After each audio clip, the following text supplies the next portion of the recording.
Hello everyone, I welcome you all to my next exciting research paper titled Human Factor in Cybersecurity, Insider Chain Risks for Corporate Security. This paper had been presented in the ICECER 2025 conference held in Madagascar. Come, let's get started.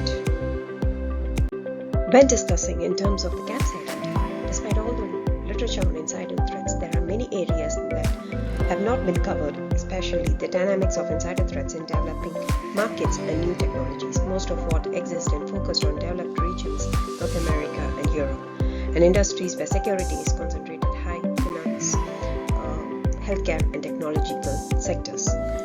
But areas like Africa, Southeast Asia and Latin America, where the cybersecurity infrastructure is still on development, have been little neglected. This geographical imbalance has resulted in a lack of research on addressing the unique challenges faced by organizations in these regions on insider threats. Organizations in developing markets face more challenging situations due to the lack of resources and prior experience in cybersecurity and insider threat areas. This is further worsened by the absence of effective cybersecurity frameworks and legacy systems. And there is also a lack of contextual studies on how local cultural, regulational, and economic conditions affect insider threats in these areas. As organizations in these areas adopt more digital technologies and interconnected systems like IoT and cloud mechanisms, the risk of insider threats will only grow. When considering the materials and the methods used as part of the study, this is to illustrate how the study employs a mixed method approach combining quantitative, qualitative expert interviews and case studies to try and analyze findings and enhance validity. Surveys were distributed online to cybersecurity professionals across multiple sectors, while expert interviews being conducted with selected practitioners and academics. Case studies are also focused on organizations in terms of the health, finance, and IT sectors to provide contextual depth. In terms of the population and sampling, convenience sampling was used to identify participants who have been easily accessible and willing to participate in these interviews. Such participants across the mentioned sectors have been identified through social platforms to effectuate the distribution. This allowed to include different professions and thus ensure diversity in the collection. There were valid assumptions made. Around 170 participants or respondents were determined by the need of getting the results and statistically using them to significantly manage and analyze later.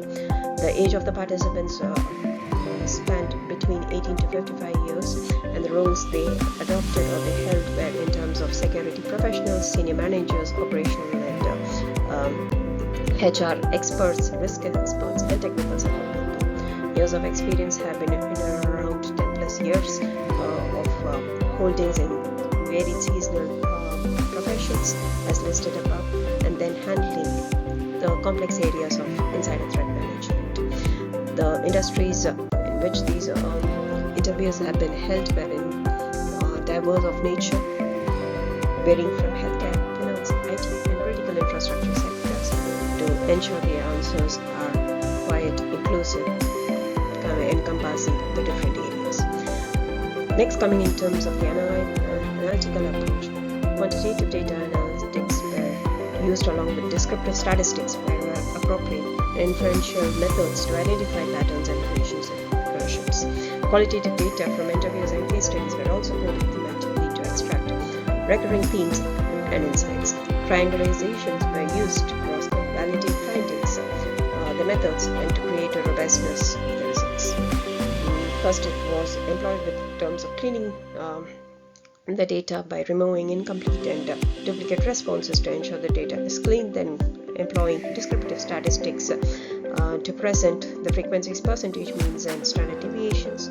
Finally, the inferential statistics, which talks about the relationship between the variables and comparisons between the different groups, were done using chi-square correlation analysis, t-test, and ANOVAs. Finally, when it comes to triangulation, it has been used to validate the findings by cross-referencing surveys and interview data, where the trend is same in both findings and are considered to be more valid.